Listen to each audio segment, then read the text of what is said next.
শুভ সকাল সবাইকে শুভেচ্ছা জানিয়ে শুরু করছি আমাদের নিয়মিত আয়োজন আলাপ। পুরোটি সময় জুড়ে আপনাদের সঙ্গে থাকছি আমি শারমিন দীপ্তি। দর্শক, আপনারা জানেন যে আমাদের আলাপ অনুষ্ঠানে প্রতিদিন একজন অতিথি থাকেন। আজকেও আমাদের সঙ্গে একজন অতিথি আছেন। এবার আজকের অতিথির সঙ্গে আলাপের পালা। দর্শক, আমাদের সঙ্গে আজ আলাপ করার জন্য অতিথি হিসেবে উপস্থিত আছেন জনপ্রিয় অভিনেত্রী এবং উপস্থাপক নওশীন নাহরিন। আপনারা চাইলে আমাদের আজকের অতিথির সাথে কথা বলতে পারবেন। ফোন করুন স্ক্রিনে দেখানো নাম্বারে। শুভ সকাল। শুভ সকাল। কেমন আছো আপু?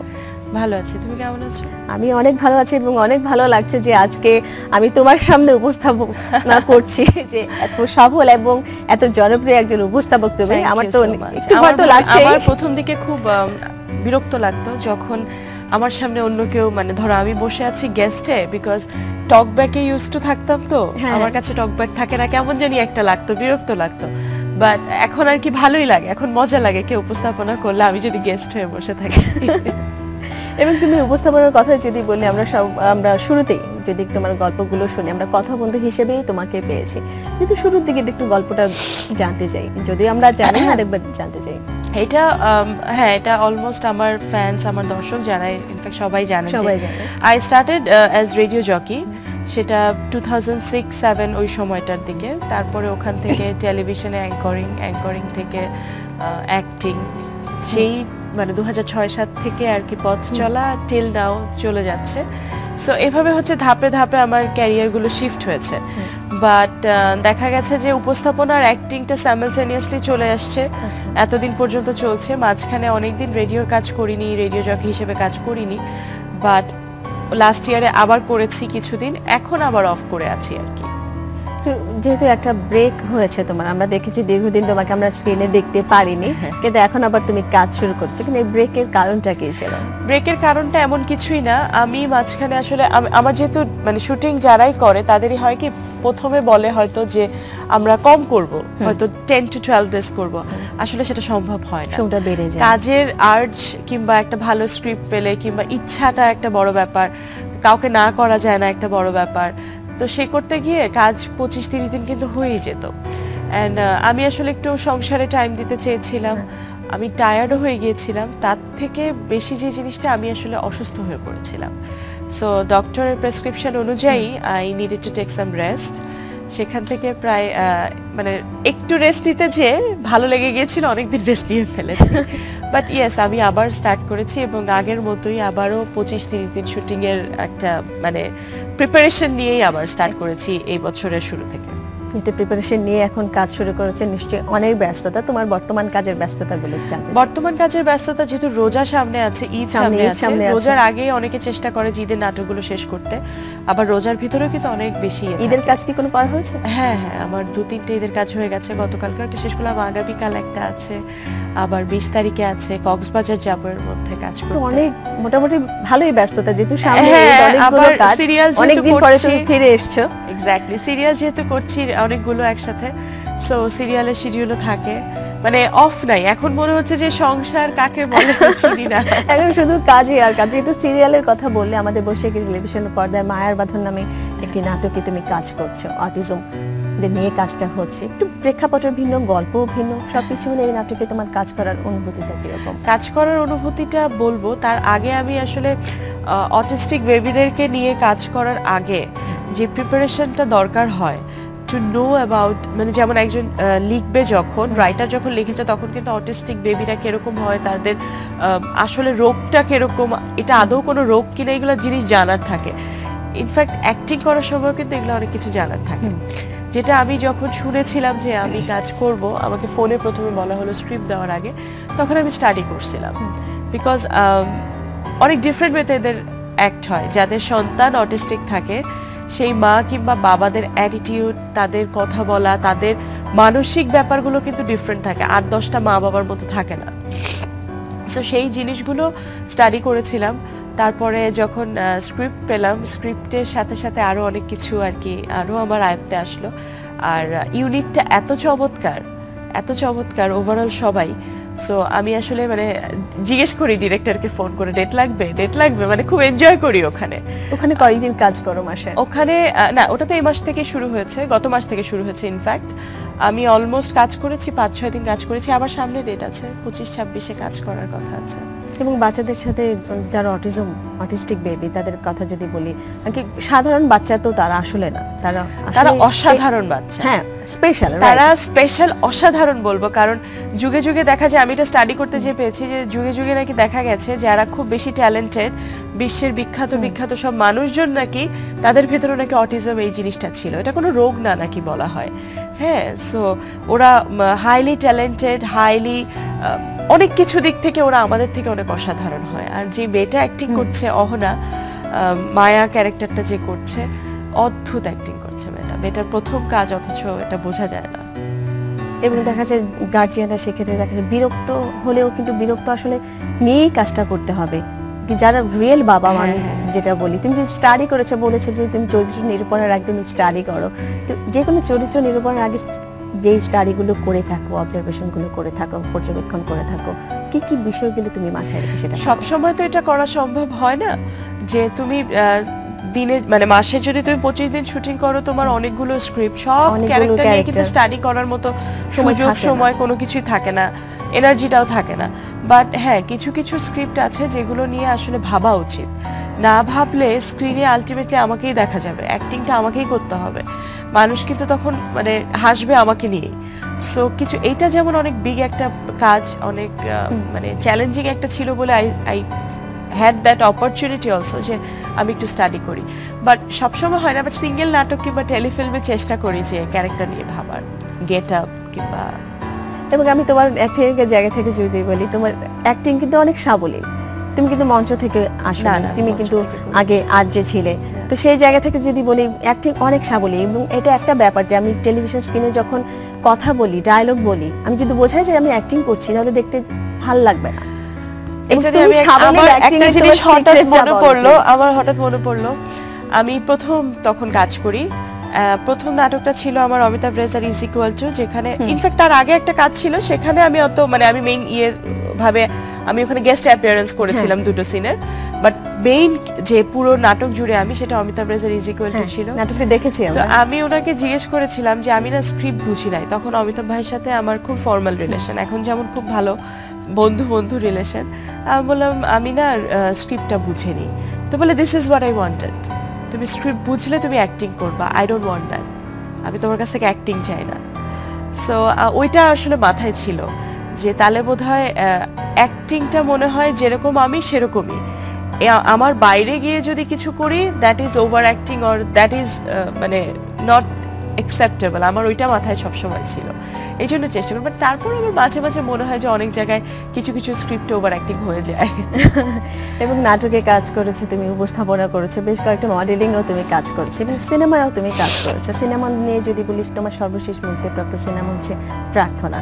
হ্যাঁ, প্রার্থনা। এরপরে কিন্তু তোমাকে আর সিনেমায় আর এর আগে পরে কোথাওই পাওনি, কারণ আমার সিনেমার ঝুলিতে অনেকগুলো সিনেমা, সামহাউ সিনেমার ভাগ্যটা আমার ক্লিক করে না। হ্যাঁ, সো আমার দেখা যায় যে আমি সিনেমা করছি, শেষ হয়ে গেছে, ডাবিং ডান, বাট রিলিজের অপেক্ষায় আমরা ওয়েট করছি।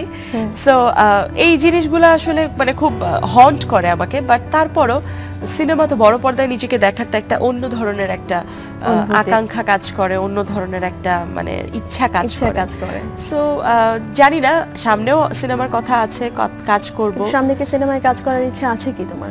অবভিয়াসলি আছে, অবভিয়াসলি আছে। বড় পর্দায় নিজেকে দেখার তো শান্তিটাই আলাদা, আর এবং দর্শক আমার যে মনে হয়, আমরা ছোট পর্দায় কাজ করলে অবশ্যই জনপ্রিয়তা অবশ্যই থাকে, কিন্তু বড় পর্দায় মানুষ আমার মনে হয় সব সময় মনে রাখে। হ্যাঁ, চিরদিন মানুষের মনের মধ্যে গেঁথে যাওয়ার জন্য বড় পর্দা। আমি বড় পর্দার ক্ষেত্রে যে জিনিসটা করতে চাই কিংবা আমি স্বপ্ন দেখি করব, আমি আসলে নায়িকা হতে চাই না, অ্যাক্টিং করতে চাই। সেটা 1 সিনের হোক, 2 সিনের হোক কিংবা 10 সিনের হোক, I really don't mind. Acting based কোনো স্ক্রিপ্ট হলে আমি সেটা করব আর কি, এরকম প্রত্যাশায় থাকে যে আমি সেই জায়গায় আমার আমি অ্যাক্টিং করতে পারবো। কারণ অনেক সময় দেখা যায় যেমন আমি খুব ভালো মতো আমার সম্পর্কে জানি যে কমার্শিয়ালি ওরকম নায়িকা আমি হতে পারবো না, সেই জিনিসটাও আমার ভিতরে নাই। সো আমাকে মানাবেও না স্ক্রিনে সেরকম। সো ইটস বেটার আমার যেখানে অ্যাক্টিং এর সুযোগ থাকবে সেরকম কোনো চরিত্রে কিংবা সেরকম কোনো কাজ। সেরকম কোনো চরিত্র তুমি ধারণ করতে চাও? আমি তোমার অ্যাক্টিং নিয়ে আরো অনেক কথা বলবো, উপস্থাপনা নিয়ে অনেক কথা বলবো, কিন্তু এই পর্যায়ে একটা ছোট্ট ব্রেকে যেতে হবে। প্রিয় দর্শক, নিয়ে নিচ্ছে ছোট্ট একটা বিরতি, কোথাও যাবে না, আমাদের সঙ্গেই থাকুন। বিরতির পর আবারও স্বাগত আমাদের নিয়মিত আয়োজন আলাপে। সঙ্গে থাকার জন্য ধন্যবাদ।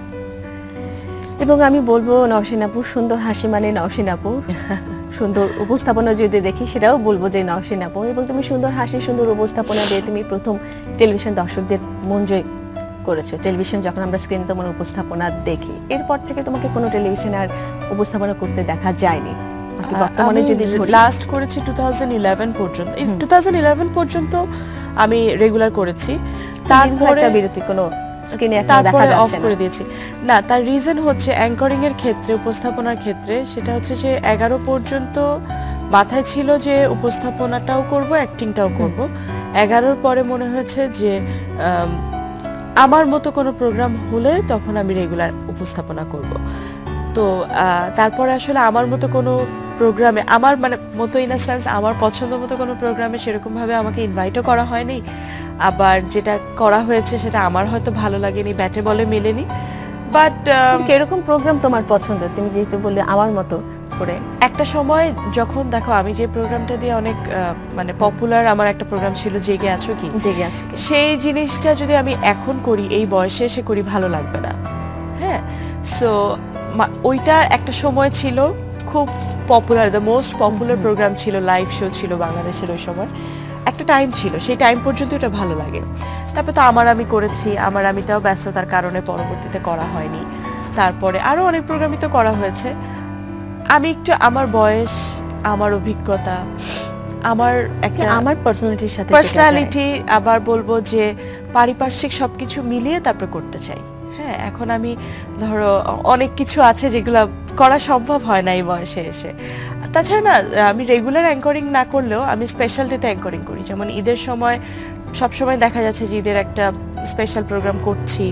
মাছরাঙাতে স্পেশালি যেটা হয় যে ওই যে ক্রিকেটারদের নিয়ে প্রোগ্রাম যেগুলো, ওগুলো করা হয়েছে। আমি যেহেতু খুব ক্রিকেট ফ্রিক, সো ওদের সম্পর্কে আমার আইডিয়াস, আমার স্টাডি অনেক বেশি হাই থাকে, ওগুলো এনজয় করি। যদি খুব সিলেক্টিভ কিছু হয় তখন আমি করি, বাট রেগুলার ইন্টারেস্টেড না। আমরা আশাবাদী যে আমরা তোমার পছন্দসই কোনো প্রোগ্রাম হলে সামনে, যেহেতু ঈদ আসছে, সেটা হয়তো অকেশনালি হলে আছি, বাট রেগুলারে ইন্টারেস্টেড না। কিন্তু রেগুলার ইন্টারেস্টেড না থাকার কারণটা কি? ব্যস্ততা। এখন নাটকেও কাজ করছো পাশাপাশি।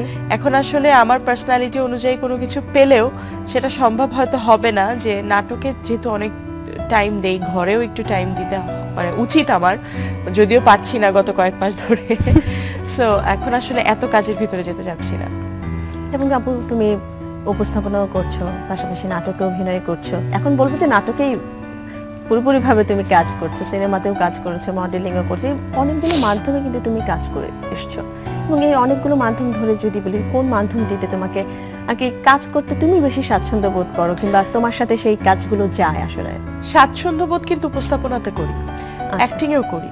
অ্যাক্টিং এমন একটা জিনিস, আমার হাজব্যান্ড এই জিনিসটা আমাকে বলে যে আমি বিয়ের আগে বলতাম যে আমি বিয়ের পরে কাজ কমাই দিব এরকম বলতাম। তো তখন সে আমাকে বলতো যে অ্যাক্টিং এমন একটা খিদা যে কালিজিরা ভর্তার মতো, বারবারই তোমার খাওয়া লাগবে, মানে এই টাইপের একটা আমি উপমাটা দিলাম আর কি। কিন্তু তাই, হ্যাঁ, সো বলতো যে অ্যাক্টিং এমন একটা খিদা যে তুমি পারবা না, কম করেও পারবা না, বেশি করলেও হাঁপায় যাবা, বাট তুমি এটা ছেড়ে থাকতে পারবা না। যেই জিনিসটা আমি আসলে পরবর্তীতে একদম মানে এটার ফল পেয়েছি, যে অন্য বাকি সবকিছু বাদ দিয়েও শিডিউল আছে নাটকের, আমি দিতে হবে। সেখানে হয়তো দেখা যাচ্ছে সারাদিন আমার অনেক কষ্ট, বাট তারপরও অ্যাক্টিং অন্য একটা জিনিস। সো আমি এটা একটা ভালোবাসার জায়গা থেকে, মানে অ্যাক্টিংটা না খুব একজন শিল্পীকে খুব আলোড়িত করে, খুব টানে, যে না অন্যরকম একটা মানে কাজের প্রফেশন বলে বোঝানো যায়, ভালোবাসাও যায়। হ্যাঁ, সো আমি বলবো যে সেইভাবে চিন্তা করতে গেলে অ্যাক্টিং আমার ফার্স্ট প্রায়োরিটি। তুমি অনেকগুলো নাটকে কাজ করেছো, সিনেমায়ও কাজ করেছো, অনেকগুলো চরিত্রে কিন্তু তুমি ধারণ করেছো, তুমি কাজ করেছো। তো তোমার আসলে অনেকের থাকে না যে আমি একটা এরকম কোনো চরিত্র আমি আসলে করিনি, কিন্তু আমি করতে চাচ্ছি, কিন্তু স্বপ্নের কিংবা পছন্দের কোনো চরিত্র আছে কিনা যে চরিত্রটা তুমি এখনো তোমার মধ্যে ধারণ করোনি? আমার প্রথম দিকে যেটা হতো যে বেশিরভাগই ঝগড়াটে, বেশিরভাগই খুব হাইপার। খুব ঝগড়াটে? আমি খুব হাইপার, আমি খুব মানে হাহা হিহি মানে খুবই প্রাণবন্ত বাট হাইপার, ঝগড়া না হাইপার, এবং আমার খুব রাগ খুব তাড়াতাড়ি হয়ে যায়, আবার থেমেও যায় আর কি। তো হিমেল ভাইয়ের সাথে কি দিনে কয়বার রাগ করা হয়? আমি রাগ করি দিনের মধ্যে না, আমাদের ভিতরে কথাবার্তা দেখা সাক্ষাৎ তো খুব কম, কথাবার্তাও খুব কম হয়, বিকজ যে যার কাজে। সকালে আমি এবার আজকে যখন আমি বের হয়ে এসেছি তখন সে ঘুম, হয়তো আমি যখন যাব তখন সে থাকবে না।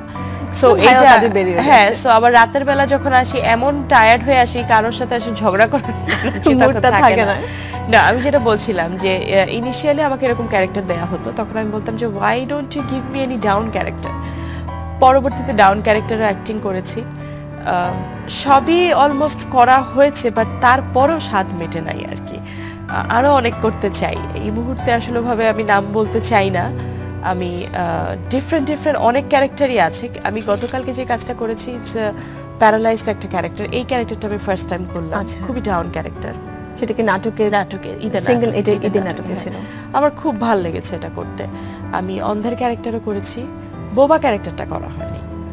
আচ্ছা, তার মানে কয়েকটা ক্যারেক্টার আসলে এখনো বাকি আছে, যে এই ক্যারেক্টারগুলো নওশিন আপুর সামনে হয়তো অনেক ছবি আছে, বিদেশি অনেক ছবি আছে যেগুলো দেখি তখন মনে হয় যে সেরকম যদি স্ক্রিপ্ট একটা বাংলাদেশে বানানো হতো তাহলে এই ক্যারেক্টারটা যদি আমাকে দেওয়া হতো, এরকম ভাবনা। আমি এইজন্যই কোশ্চেনটা করলাম, হয়তো ছবিগুলো দেখে মনে হয় যে না আমি অনেক আগ্রহী যে আমি এই ক্যারেক্টারগুলো কাজ করতে। এরকম আমাদের অভিনেত্রীদের সব ধরনের, আমরা অনেক আশাবাদী যে তুমি সামনে অনেক ভালো কাজ করবে, আমাদের অনেক ভালো কাজে আমরা তোমার কাজগুলো দেখতে পাবো, সেই প্রত্যাশায় রইলো। এবং অনেক শুভকামনা তোমার জন্য, অনেক ধন্যবাদ আমাদের এই আয়োজনে আসবার জন্য। তোমাকে ধন্যবাদ দীপ্তি, আমাকে এখানে ইনভাইট করার জন্য। আর ক্যামেরার পিছনে যারা আছে তাদের সবাইকে অনেক ধন্যবাদ, দর্শকদেরকে অনেক ধন্যবাদ, আমার জন্য দোয়া করবেন।